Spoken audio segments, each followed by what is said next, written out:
전형준비 노하우. 서울대학교 지구환경과학부 21학번. 안녕하세요. 올해 서울대학교 자연과학대학 지구환경과학부에 진학한 신입생입니다. 저는 고등학교 입학할 때부터 2학년 초반까지 마땅한 진학 계획이 없던 채로 고등학교 생활을 하다 3학년 때 진로를 결정해서 진학한 케이스입니다. 진로에 대한 확신이 없는 친구들에게 제 경험이 많은 도움이 되기를 바랍니다. 1. 고등학교에서의 전반적인 생활. 진로 선정. 진로에 관해 많은 학생들이 오해하는 부분을 한 가지 짚고 넘어가고자 합니다. 제 주위에도 이런 생각을 하는 친구들이 있었습니다. 고등학교 3년 내내 진로 희망 사항이 일관된 것이 좋을 거야. 과연 이 말이 100% 옳다고 할 수 있을까요? 저는 동의하지 않습니다. 물론 틀린 말도 아니죠. 진로가 일관된 것은 그 분야에 대한 진정성을 드러낼 수 있는 좋은 요소입니다. 하지만 진로 선정의 전제 조건은 이유와 목적입니다. 이는 진로 변경에서도 동일하게 적용됩니다. 이유 없는 진로의 일관성은 목적이 있는 진로 변경보다 부정적으로 평가됩니다. 물론 이유 없는 진로 변경은 말할 것도 없죠. 그러므로 진로가 일관되든 변경되든 중요한 것은 이유와 목적입니다.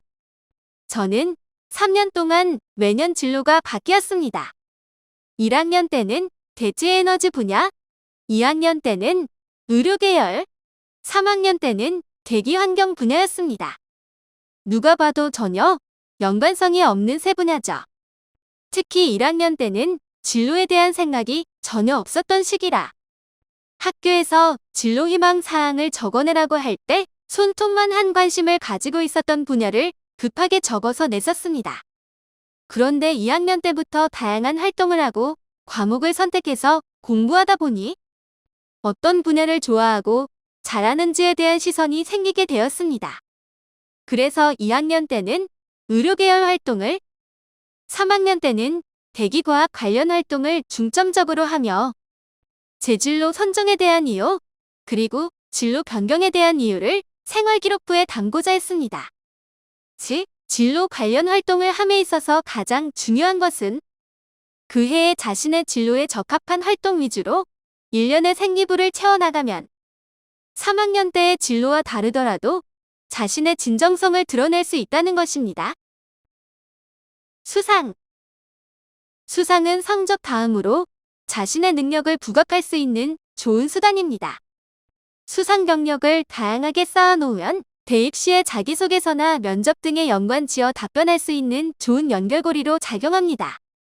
영어 말하기 대회, 수학 및 과학 사고력 대회 등 교과 관련 대회 수상 경력은 실수로 인해 삐끗한 해당 학기 성적을 보완할 수 있는 매개체로 작용하기도 하고, 동사상이나 모범상과 같은 표창장은 자신의 인성을 드러낼 수 있습니다.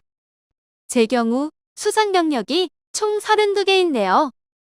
이공계열의 진로 관련 대회뿐만 아니라 인문계열 대회까지 참여할 수 있는 대회는 가리지 않고 거의 모두 참여하면서 가능한 많은 수상 경력을 쌓고자 했습니다.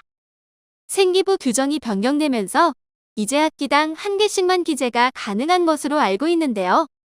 이럴 땐 자신이 좋은 성적을 거두지 못한 과목과 관련된 수상을 생기부에 올리시면 삐끗한 성적을 보완하실 수 있을 것 같아요. 동아리 및 봉사.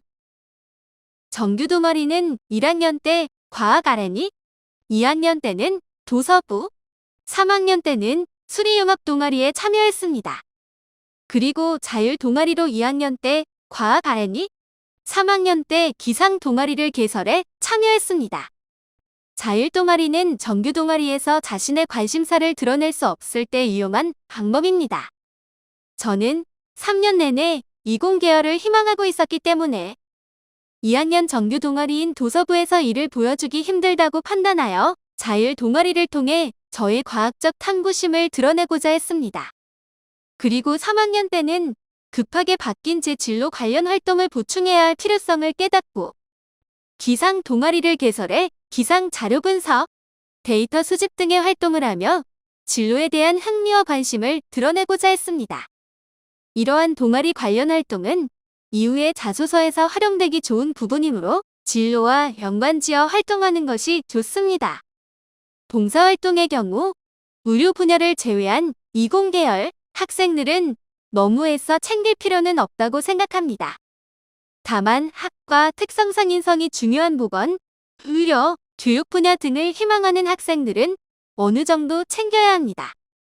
봉사에서 중요한 포인트는 딱 두 가지.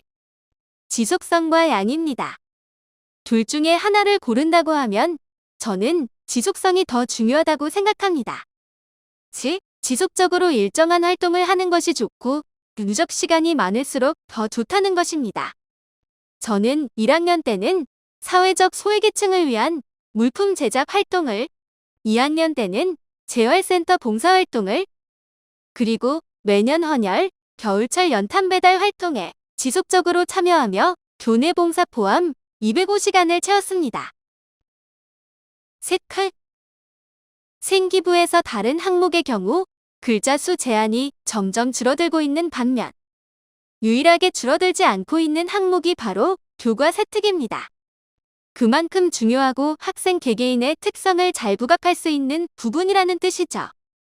세특은 두 가지만 잡아도 성공했다고 말할 수 있습니다. 첫 번째는 다른 학생과의 차별성입니다.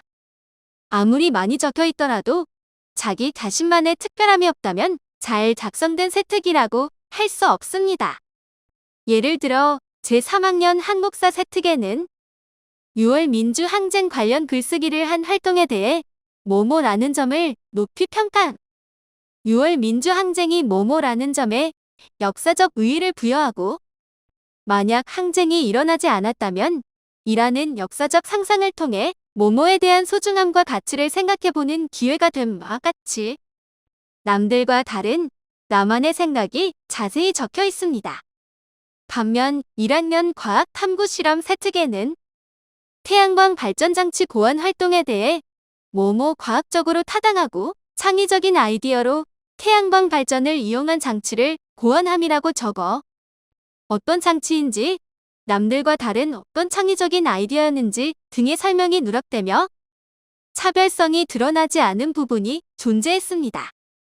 이처럼 누구나 적을 수 있는 창의적임, 훌륭함, 적극적임 등의 단어 대신 자신만의 세특을 만들어 가시길 바랍니다.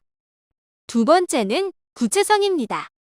세특에 자신이 한 활동을 기재할 때 단순히 어떤 활동을 했음이라고만 적는 것보다는 그 활동을 한 동기, 활동 내용, 느낀 점이 함께 적는 것이 좋습니다.